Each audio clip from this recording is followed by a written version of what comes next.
خوشخبری بھی دو، کچھ جنت بھی دکھاؤ، فقط جنت بھی نہ دکھاتے رہو، ٹھیک ہے؟ یہ صحیح تبلیغ ہے۔ کل فقیہ کل الفقیہ، وہ بعض روایت میں کہ وہ بہت بڑا فقیہ ہے جو لوگوں کو خدا کے عذاب سے بالکل امان بھی نہیں دیتا، عذاب سے بھی ڈراتا ہے، اور ان کو خدا کی رحمت سے مایوس بھی نہیں کرتا۔ یہ صحیح سمجھدار دین کو سمجھنے والا ہے۔ ہمارے بعض خطبہ کھلی جنت، بڑی چھوٹی چھوٹی چیزوں پہ جنت اور کو عمل کی طرف دعوت ہی نہیں دیتے، تو وہ جو ہر چیز پہ جنت بانٹ رہے ہوتے ہیں وہ بھی ٹھیک نہیں۔ اور کچھ مولوی صاحب نے ایسا ڈنڈا پکڑا ہے کہ جنت جانے کسی کو جانے نہیں دینا، سب کو جنت میں بھیجنا ہے۔ وہ بھی افراط و تفریط ہے دونوں طرف۔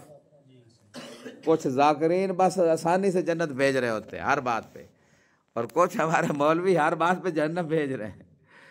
روایات کہہ رہی ہیں اور آیت بھی بشیرا و نذیرا، کہ بھائی بشارت بھی ساتھ، کچھ ان کے اندر حوصلہ بھی ہو، بھئی کچھ کرنے کا فائدہ بھی ہے۔ ہم اگر پکی مور لگا دی جہنم کی تو پھر تو وہ مایوس ہو گئے کہ اب فائدہ کوئی نہیں نیکی کرنے کا۔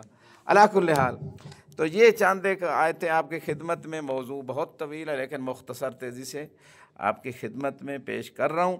اور یہ ادارہ امام العصر کے حوالے سے اس کا وہ موٹو بھی ہے، یعنی یہ ایک بنایا ہوا اسی مشن پہ یہ کام کر رہا ہے۔ اور سورہ عصر جو ہے، والعصر ان الانسان لفی خسر الا الذین آمنوا وعاملوا الصالحات وتواصوا بالحق وتواصوا بالصبر، تو سب لوگ نقصان میں ہیں، یہ قرآن کہہ رہا ہے، مگر جس کے پاس چار خوبیاں ہوں گی وہ خسارے سے بچ جائے گا۔ پہلا کام کیا ہے؟ ایمان۔ دوسرا، نیک کام کرتے رہیں۔ تیسرا، حق کی ایک دوسرے کو وصیت اور تلقین کرتے رہے۔ اور چوتھا، صبر کی تلقین۔ صبر کی پھر تین قسمیں: مصیبت پہ صبر، طاعت پہ صبر، اور خدا کی نافرمانی سے بچ کر صبر۔ معصیت سے بچ کر، اطاعت کر کے، اور مصیبت پہ صبر، یہ تینوں قسمیں ہیں صبر کی۔ اور سب سے بڑی قسم جس پہ زیادہ اجر ہے وہ ہے صبر علی الطاعہ، خدا کی طاعت پہ۔ کیونکہ جب بندہ نماز پڑھ رہا ہے تو تھوڑا نفس امارہ کہتا ہے چھوڑو، آرام کرو، اللہ کی طاعت کہتی نہیں کھڑے ہو جاؤ، سردی بھی ہے تو کوئی بات نہیں وضو کرو۔ یہ صبر ہے نا۔ روزہ صبر ہے۔ وَاسْتَعِینُوا بِالصَّبْرِ، صبر سے وہاں مراد ایک مصداق روزہ بھی لیا گیا ہے۔ صبر سے مراد، وَاسْتَعِینُوا بِالصَّبْرِ سے مراد کیا لیا گیا ہے روایت میں؟ روزہ۔ ٹھیک ہے، صبر طاعت، صبر جو ہے وہ معصیت سے بچنا، صبر مصیبت پہ تحمل کرنا، یہ بھی ہے، اس سے بھی مدد لو، اور روزے سے مدد لو۔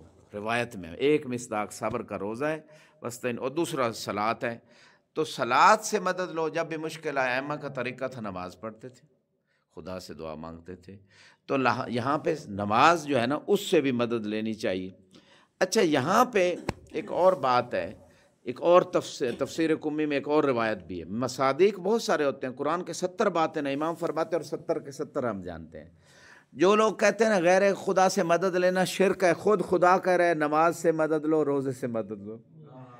نماز روزہ غیر خدا ہے یا خدا ہے؟ غیر خدا ہے۔ تو غیر خدا سے مدد لینا اگر اللہ کی مرضی کے مطابق ہو تو یہ اللہ ہی سے مدد ہے۔ غیر خدا سے مدد لینا اگر اللہ کی مرضی کے مطابق نہ ہو، یا اللہ کے مقابلے میں کسی کو بت کھڑا کر لیا جائے، اس سے مدد مانگی جائے، وہ شرک ہے۔ اور اسی آیت کے ضمن میں روایت میں ملتا ہے صبر ہو رسول اللہ والصلاۃ ولایت امیر المومنین، بعض روایت میں علی امیر المومنین، کہ صبر سے مراد رسول اللہ ہے اور نماز سے مراد علی ابن ابی طالب ہے۔ گویا اللہ یہ فرما رہا ہے کہ جب بھی مشکل ہو جائے تو یا رسول اللہ کہہ لیا کرو، یا علی مدد کہہ لیا کرو۔ سلامت رہے، سلامت رہے، سلامت رہے، خدا عنایت اور زبانوں کو سلامت رکھے۔ بس آپ کی ضامتوں کو تمام کروں، قرآن سے دلیل پیش کر دی، یا رسول اللہ مدد پہ، غیر اللہ سے مدد اگر اللہ کی مرضی کے مطابق ہے تو اللہ سے مدد ہے، اللہ نے ان کو طاقت دی ہے۔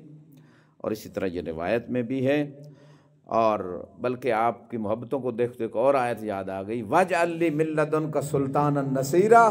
اللہ یہ کہہ سکتا تھا یا اللہ مدد، ہر جنگ میں کہتا یا اللہ مدد، ہر مقام مشکل میں کہتا یا اللہ مدد، بس اللہ سے ایک ہی چیز، اللہ کے رسول نے مانگ لی اور ایک مرتبہ مانگ لی تاکہ بار بار یا اللہ مدد کہنا نہ پڑے، کیونکہ علی کی مدد اللہ ہی سے مدد ہے۔ اور ایک قانون بنا دی اللہ کے رسول نے کہ جو میری سنت پہ عمل کرے گا وہ پھر ایسا ہی کرے گا، وَاجْعَلْ لِي مِن لَّدُنْكَ سُلْطَانًا نَصِيرًا۔ پروردگار اپنی بارگاہ سے ایسا مددگار عطا کر جو جنگ بدر میں بھی مددگار ہو، احد میں بھی مددگار ہو، سلامت رہے، ہر مقام پہ مددگار، بار بار مدد کرنے والا ہو۔ نصیر صفت مشبہ، صیغہ مبالغہ، کہ ہر مقام پہ مددگار ہو، ہر مقام پہ مدد کرنے والا ہو۔ اور سلطان جس کے پاس سلطنت ہو، جس کے پاس طاقت ہو، اور ایسی طاقت ہو کہ در خیبر جو 39 دن سارے صحابہ مل کے فتح نہ کر سکے، وہ علی ید اللہ بن کے، اللہ کی قدرت کا مظہر بن کے، مظہر العجائب بن کے، اپنے ایک ہاتھ سے 20 ہاتھ کے فاصلے پہ اس در خیبر کو پھینک دیتا ہے جس کو 20 بندے مل کے کھولتے تھے۔ تو لہٰذا یہ جو سلطان النصیرہ ہے، اہل سنت نے بھی لکھا جی علی ابن ابی طالب۔ لہٰذا جب اللہ کے رسول کی مشکل کشائی علی کے بغیر نہیں تو تیری میری مشکل کشائی علی کے بغیر کیسے ہو سکتی ہے؟ اور ایک مشہور حدیث ہے، یا علی کنت مع الانبیاء سرًا ومعی جہرًا، اے علی تو نے سارے انبیاء کی مدد چھپ کے کی، میری مدد ظاہر ہو کے کی۔ سلامت رہے، مل گئے،